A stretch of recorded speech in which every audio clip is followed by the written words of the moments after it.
Tales of Creation is a concept about the origin of life that you life actually had before Candlemass even existed.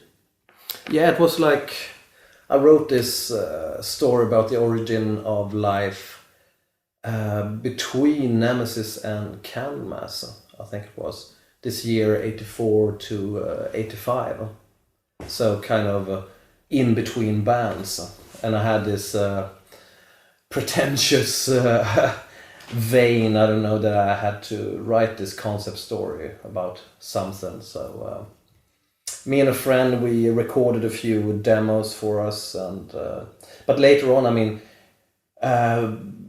people think that Taste of Creation is exactly what I was doing in '85, but it is new stuff. It is other songs that came on Taste of Creation. The demo stuff is different. I mean, Dark Reflections is a double bass drum blaster on the demo, but here it is a up-tempo track that is really different. That's really good. Yeah, it's pretty good. And Under the Oak is on here, and Under the Oak was on Epicus as well, because Under the Oak was the only one we kept from my Tales of Creation demo. That's the only track that the other guys thought was any good. So Under the Oak came on Epicus. But here we couldn't exclude Under the Oak from Tales of Creation because it was part 4.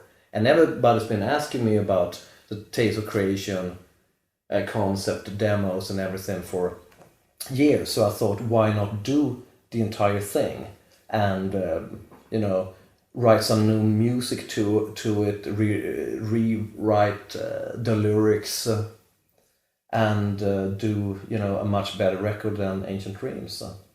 Why didn't you continue with the Tales of Creation concept when Candlemass started? Why didn't that happen until people didn't like years it. later? The guys in the band didn't think it was any good. So we wanted to be heavier. I mean, some of the Tales of Creation stuff was... I mean, the thing that people don't know is that Candlemass in the beginning was a faster band. We were pretty inspired by Anvil. We loved Anvil with Metal and their 666 track.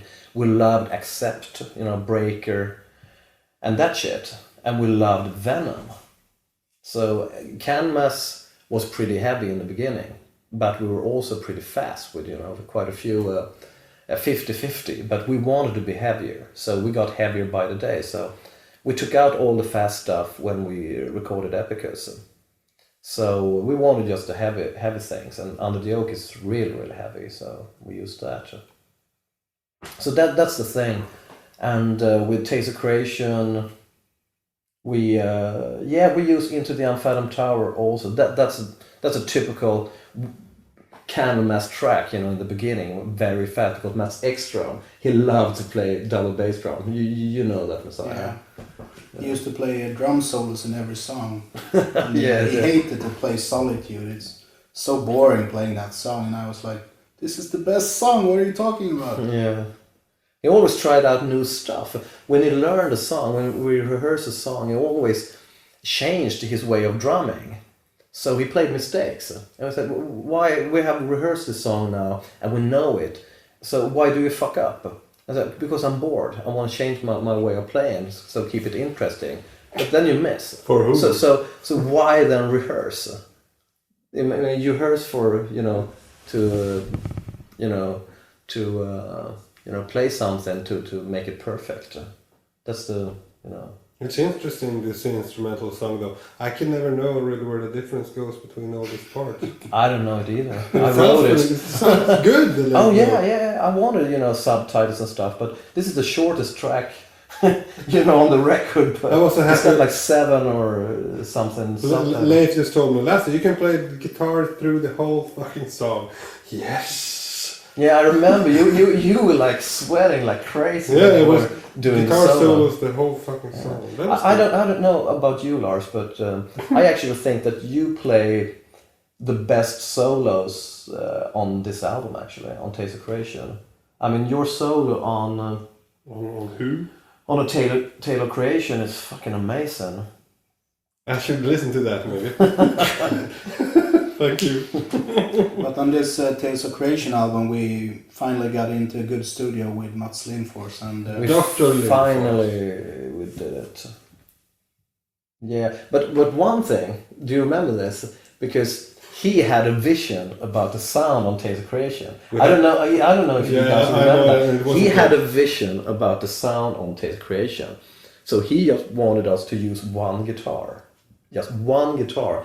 And I mean, this was Candlemass. We got 2 guitar players, you know, no question about it. We got Matt and we got Lars. So he was going to be on vacation. And he just wanted one guitar, and we were that it doesn't make sense, Mats. What do you mean? I promise, guys, this will sound amazing, he said. He just And- made up that sound and because he recorded everybody- Noren before that. Yeah, and everybody came down to the studio, you know, our manager, you know, our friends, everybody said, sounds good stuff, but sounds a bit weak. Where are the guitars? It's supposed to be like this. And we were like is not- asking them, please, Mats, can we put another guitar on there? No, I got a vision about this record. I know what it's going to sound like. Please. And we're coming back to him begging him to put the guitar on. He was fucking guitar. he was the boss in that studio. So finally, after like 1 month of recording that album, I think it was me that told him that we gotta put another guitar on, because this is serious. This won't do. Yeah, exactly. So, and he got so pissed off. So he was having a party at the end of the week because it was midsummer. And he didn't invite me to his midsummer party because he was so pissed off me, because I ordered, you know, one more guitar on. And he said, okay, fine, okay. So, but Mats, we really need to do this. Okay, fine, no, I will do my job. Nothing more than that. Oh, fine. I don't know about that time if he was supposed to be a producer as well. So maybe... Yeah, maybe. I can't remember. I haven't got a clue. I just played the guitar. Yeah. I remember throwing out our manager from the studio when I did the vocals. That's a on one classic. song, he was Dawn. like, I think it was on Under the Oak. Maybe. Yeah. Well, anyway, it was something about the pronunciation. And I was like, I've been singing this, I think it was Under the Oak. I've been singing this song for 3 years. What are you doing here? Get out of here. Go and count our money we don't have. Yeah, and it was Dawn. The word was Dawn. I can't remember what song it was. But you were definitely quite pissed off. Yeah. But, you know, with all this touring we did and putting ourselves in debt to the record company, I mean, we've never been like enemies or stuff like that, but we definitely got bad vibes when the situation was like it was, you know, with selling a lot of records and not getting paid and stuff like that. I think we toured too much. We Yeah. toured up all the money. Poured up the money. Yeah, I think Yeah. so. Dear I mean, when I meet the guys in Helicopters and other bands, they don't see any money. I mean, they sell as much records now as we did back then. They don't see any money. Huh. I mean, maybe now, but I think this is the first time ever they've seen any money. So, AC/DC didn't see any money until they released Hell's Bells. yeah, I mean, that's So- it. That's the case. You're not supposed to make money in this business. That's the thing. I mean, An ask artist anybody. should suffer. Yeah. But we got on each other's nerves, you know. I think the final drop was the 5-week tour of the US. That's when you played with Leech Lord, the first. No, on the East Coast with Leech Lord. Who did we play with? The first time was with Leech Lord, but the last tour was the 5-week tour.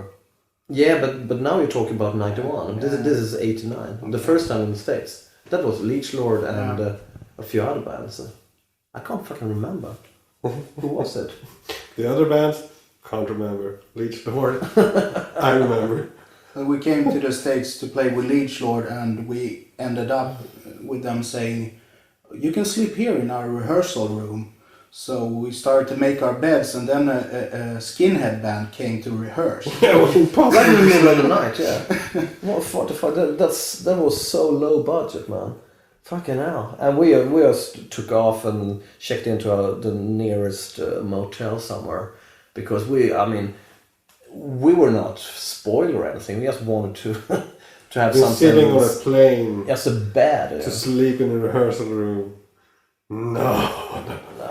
And I think Metal Blade didn't do that much advertising when we were out in the States. So that was kind of rough, actually. We have suffered. Brian. We definitely We had fun with We Leech didn't Lord, have any glamour tours, so to speak. It was rough, and you tend to remember the fun stuff, and it's good. Yeah, but don't you remember the Stone? That was a hell of a gig. We did at the Stone with Freddy Krueger as As mixing guy. He was doing the monitors at the same time as he was mixing out. It was like in between the concerts. that's a gig I remember anyway. The gig at the Stone. I think it was the last gig on that tour. It was bloody good. A lot of people. They've shut down that place now. Yeah, I heard. But did we party with Trouble on that tour? Was it? Yes, you 91? did. I did not. I went up somewhere else. But was this 89? Yes. This was 89. All right. It's so long ago. It's like a big blur. You sound like Austin now. Well, wasn't that San Francisco? When did we go to San Francisco as well? The Stone is in San Yeah. Francisco. That's why I can't remember. You were probably stoned as well. Stoned at the Stone. Yeah, probably. That makes sense.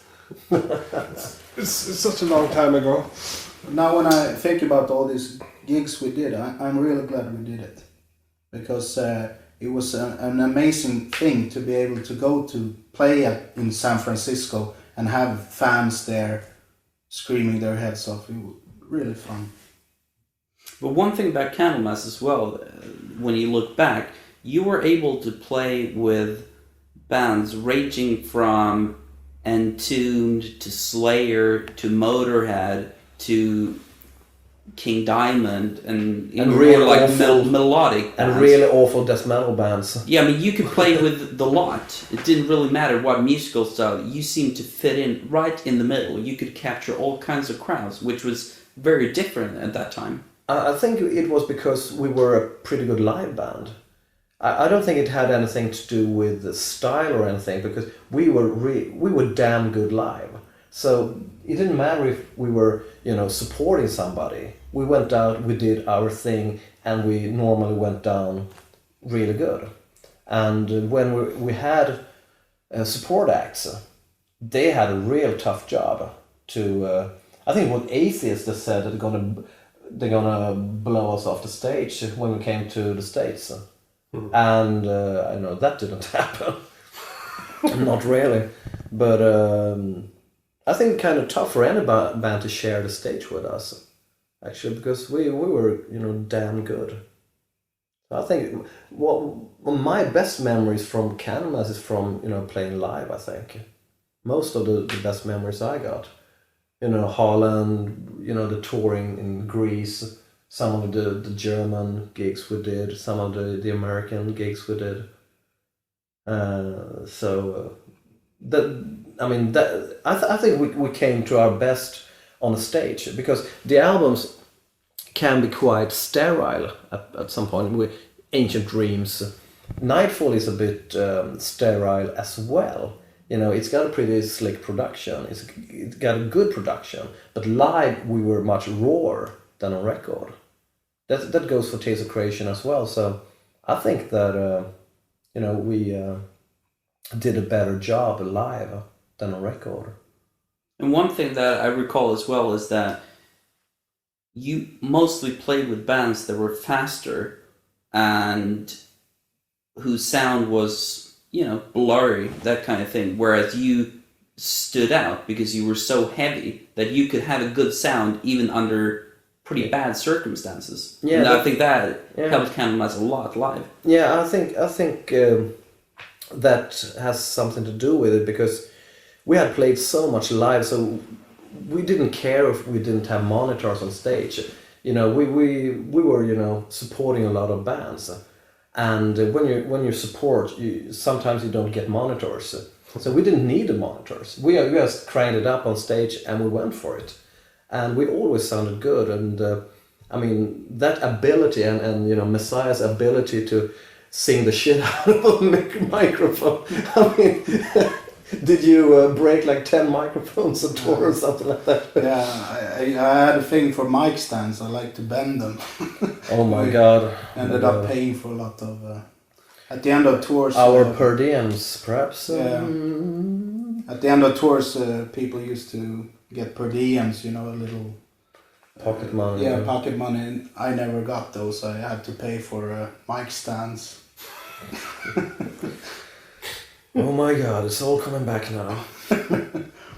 No, but that's one thing, you know, you can't be spoiled when you tour, you know. You have to be able to do it without the monitors. You have to be able to do a good job even though you got a shitty PA. You have to do a good job on stage even if you have 10 people in a crowd. I think a gig in Newcastle, well, it was Newcastle, wasn't it? With Venom were there and maybe 20 other people and a dog. But we went up there and I think we did one of the best gigs on that tour actually. That's because we were, you know, okay, we don't give a damn. We drink a few beers and we go up and we, you know. Let's go up and rehearse, boys.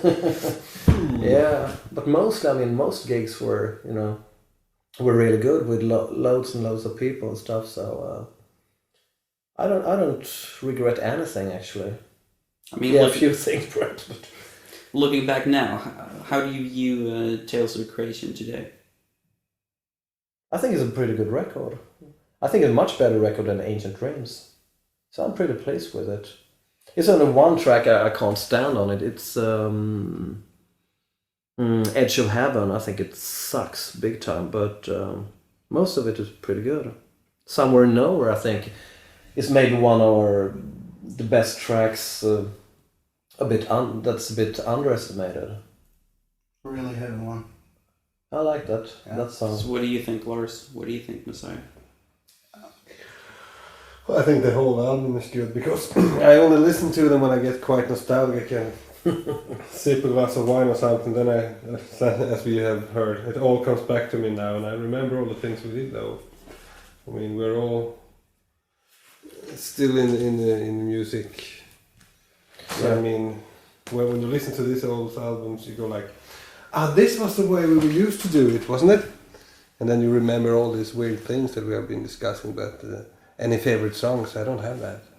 I remember Jan had a pretty hard time to put Into the Unfathomed Tower on tape because Linford cut holes in his drum skins, his bass drum skins, so the clubs didn't bounce. Yeah, And lost you need the to air have pressure in the bass drum. Yeah, you have to have the clubs bouncing if you're gonna play real fast, and they didn't bounce the clubs because there were holes in the bass drum. So he could, and after 2 takes, he were, you know, so pale and sweaty, and you know he just wanted to go and puke somewhere. I think Linfors did a pretty good job when he edited a few takes together to save the drums. So. And that was before digital editing. So now we can do anything. Yeah, and we forgot the vocal melody to A Tale of Creation. So we rehearsed it with this vocal line, and we couldn't remember it when you were gonna sing the lyrics to it, and we were like, how was it? But it came out pretty good.